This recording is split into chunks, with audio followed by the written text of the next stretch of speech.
Hello and welcome to another Escape from Tarkov video. Today we're going to be going over how to power level an Escape from Tarkov. Now there's only really two methods, and that is, the first is to farm factory. I would only recommend this method if you're very confident in your ability to survive PvP encounters. As you can see by these guides, it shows you how much experience you'll need to get to level, whatever level. Level 40 is 1.95 million experience. I got 6,000 experience from farming a factory offline, getting 12 scav kills. Now, if you're a better player than I, and that's probably true, I'm not a very good player, but if you're confident in PvP and you can get the PvP kills and get out and surviving 4 raids in an hour, getting around 10,000 experience, 40,000 XP an hour. If you can maintain 40,000 XP an hour, you can get to level 40 in about 49 hours of game time, which is insanely fast. One thing to remember doing this method is if you kill the scavs, make sure to loot them, because that's where you get the little blip on the bottom right hand side of the screen that gives you that experience boost.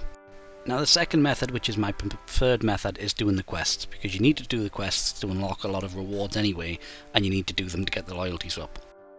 On screen now is a picture of all the items you'll need for your quests. This is on the the wiki, and I'll post a link to the wiki below. But on the screen now, I'm going to break down what quests you should be doing from level 1 to 10 with Prapor, Therapist, and everyone else who offers quests at that level. Now what I like most about doing the quests is you can get the same amount of experience, raw experience. Maybe it's not the same amount per hour, but you can still get raw experience in raid from getting the elimination on scavs, which is about 100 experience, then a headshot bonus, which is 120. If you rack them up during the point of your getting during your quest, and then you get the quest bonus XP on top, it's just pure more XP, you know what I mean? It makes more sense to me.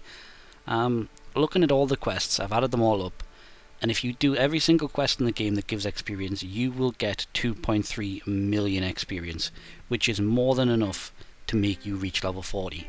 So really, you want to pick and choose the ones you want to do. For example, Jaeger has a lot of difficult quests. He has a lot of quests that are a pain, and he only gives 500,000 experience. So even if you don't do Jaeger's quest, not a single quest from Jaeger, and you do everyone else's quests, you can still reach level 40 without touching Jaeger. Now you will want to do some of Jaeger's quests because they're easy XP, but the difficult ones you can feel free to leave behind. One of the most important things to do when you're between levels 1 and 10 is to unlock Peacekeeper. Now the way you do that is you do Skier's quest up until he gives you the quest A Friend from the West. And the second one is doing Gunsmith Part 1. Now if you're struggling with Gunsmith Part 1 and finding an MP133 shotgun between levels 1 and 10, I would recommend checking Shoreline, where these red dots are on these maps. That is where I find my scavs that have the MP133 shotgun. Now not all of these quests will be available at level, like level 5 or level 10 or level 20. They'll be available at like 27, but these are the quests you can do within the bracket of 10 and 20 and 20 and 30 and so on and so forth. But arguably if you complete every single quest listed here between the brackets of 1 to 30, you should be knocking on the door of level 40 anyway. Another reason I would choose quests over grinding factory or labs, if you're good enough to do labs and you're lucky enough not to run into cheaters, would be because you need to do all of these quests anyway if you want the Kappa container. And if you're new to the game, the Kappa container is a 12 slot secure container. So if you've picked EOD or standard edition and you have an alpha container or a gamma container, it is still an upgrade no matter what you got. So it's still something I believe every player that's interested in making money or having the best equipment they can get, strives for as a goal. And if you're having any issues with any of these quests that are listed on screen, I will leave a link down at the wiki below, and all you do is you find the quest that you're having trouble with, click on it, and it will have a more detailed explanation of what to do. And if you're still struggling, then you could probably just Google the name of the quest and it'll bring it up. I know Deadly Slob's done some fantastic guides on most of the quests. Now with quests, what you want to do is you want to try and get 2 together. So for example, the first 2 quests you can accept are Shortage and I believe it's Debut. Debut needs you to get some shotguns. I think it's 2 MP133s you need, which you can find where on that shoreline I've posted. But also, you need to get 5 kills on customs, scav kills on customs. So what I would do is I'd go to customs, and I would try and loot the medical bags on that map, and the duffels, and even the military crates, for the Salawas, alongside killing the scavs themselves. So what you're doing is you're doubling up the amount of quests you're doing on a map. For example, you can knock a lot of the early game quests out on customs, especially when you double up skiers quests, like where you've got to go and plant the markers, or you've got to get the golden swag pocket watch things, and you can double them up with a lot of prep wars quests and therapist quests, which are to go into the dorms and find various items of value. Now if you're struggling with a quest and it's not a quest that gates any progression, what I mean by that is, say it's just a normal quest that doesn't offer anything other than the raw XP. For example, Punisher Part 1 stops you from doing Punisher Part 2, so that quest would gatekeep you from the rest of that content. If the quest you're struggling on doesn't do that, you might just be better off skipping it and coming back. That's why a lot of Jaeger quests, you should just do it if it's something that's, you know, relatively easy to do. For example, I'm on a quest at the moment where I've got to go to woods, and I've got to kill scavs with no body armor. Well, I'm doing that quest at the same time as I'm doing his quest, where you've got to get Mosin kills over 40 meters. So I take the Mosin, go into woods, kill the scavs without body armor, and then I'm getting 2 quests done for the price of 1. But you will get the bulk of the quests between 10 and 20, especially if you unlock Peacekeeper and Jaeger. Jaeger can only be unlocked at level 10 by doing a mechanics mission called Introduction, which will become available at level 10. So you want to unlock him anyway because he's a vendor, and he does offer a lot of items that you can use. So I would unlock him and Peacekeeper. Now Peacekeeper is a difficult one to unlock, and more difficult than Jaeger, because Friend from the West Part 1 requires you to kill 7 USECs. Now it's difficult to do this quest. I struggled with it for a couple of weeks, simply because, one, I didn't play too much, but mainly because as soon as you start that quest, everything you kill after that is a bear. You know, I got like 14, 15 bear kills by the time I'd got 6 USEC kills. It was ridiculous. So what I would advise is, if you want to knock that quest out as fast as possible, play Factory for a couple of hours. Just go in with something that can kill, you know, level 4 armor, and just hammer Factory to get that quest done. Now, I would tend to avoid scav runs as well, because when you're playing your scav, you're not gaining any XP on your main character, and that's what you want to avoid. You want to get as much XP on your main character as possible. However, if you need to do a scav run, say you've got no gear, you've got no money, try and do the scav run when you're on missions that require you to find items in raid.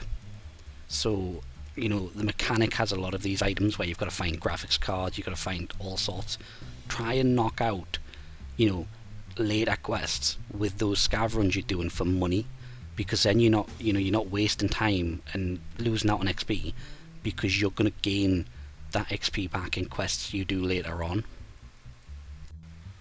Now, I would personally advise you do quests over the factory method, simply because if you look at all the big streamers that do the race on day 1 of a wipe, you know, Pesley, for example, he was level 40 in 2 days, I believe, doing quests. So if you get lucky, or you know your stuff, and you know where you need to go and know how you need to get this stuff done, you can get there relatively fast. You know what I mean? I think you could get to level 40 as an average player just doing the quests in about 3 or 4 weeks. You know, if you played 4 hours a day-ish, 3 to 4 hours a day, I definitely think you could get there quite easily.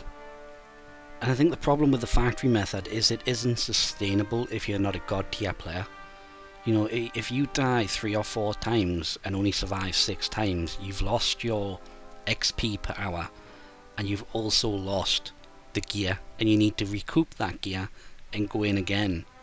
And if you're having to go into a different match to find gear you know, that then takes the XP down anyway. So, but if you want a quick way to remember what you should be doing, basically at the beginning prioritize Prapor, Therapist, Skier. Then between 10 and 20 prioritize Prapor, Therapist, Skier, Mechanic. I don't want to say Jaeger, but you can do some Jaeger missions, and then Peacekeeper. Then 20 to 30 is primarily Ragman, Mechanic, and a little bit of Peacekeeper. And then 30 to 40 is just whoever's going to give you a quest. Honestly, if you've done all the missions you can accept up to level 30, you should be about, 37, 38. I would definitely get a printout or just keep up the image I posted earlier in the video, the one about all the items you need to be found in raid. I will link it down below again. It's from the wiki. The wiki's a very useful source of information for Tarkov. But I would keep that up just in case you're doing a mission, you find something in a bag, and you don't realise you need it for another. You know what I mean? It just streamlines and makes it more efficient. For example, gas analyzers. You need 3 of those, and if you don't know that on the first mission and you miss out on them, you're losing out really. Now another thing to watch out for, potentially, is scav bosses. Now here is a clip. I've got 2 clips here. One is of me killing Rashala, and the other is me killing Gluha. Now you see here, I only got, I think it was 15 kills. Now, that's a lot of scav kills, but it's completely doable in normal play. And that got me 12,000 experience. Now, we've established that scavs are worth 100 elimination points each. So, Rashala plus, 4 of his goons, that's 5. So, I killed 10. So if you take 1,000 off there, Rashala and his goons were worth around about 2,200 experience points. And if you survive and get the 0.5, that's like 3-4 grand just for killing the scav boss. If you loot them, it's even more. So if scav boss is up on the map you're on, and you feel confident you can take him out and get away with it, you can potentially get 4,000 to 5,000 more experience for that raid alone. And that's going to be it for this video. I made this video because when I started I struggled to understand how to level up. When I started I was just hatchet running factory, going to the safe and trying to get money. I didn't understand the concept of leveling up to get better gear from the traders. That's how I thought the game was played. So I hope this guide helps you figure and wrap your head around leveling in this game. It's a bit of a strange one because you don't seem to get that much money from you don't get that much experience from actual gameplay activities unless you're doing the quests, or you know how to make the most out of your scav kills, like getting headshots and making sure you loot them. If you need a guide making for anything else, or you need help with anything else in the game, just let me know in the comments down below and I'll try and give you a hand. Hope you're having a good day, and I'll see you next time.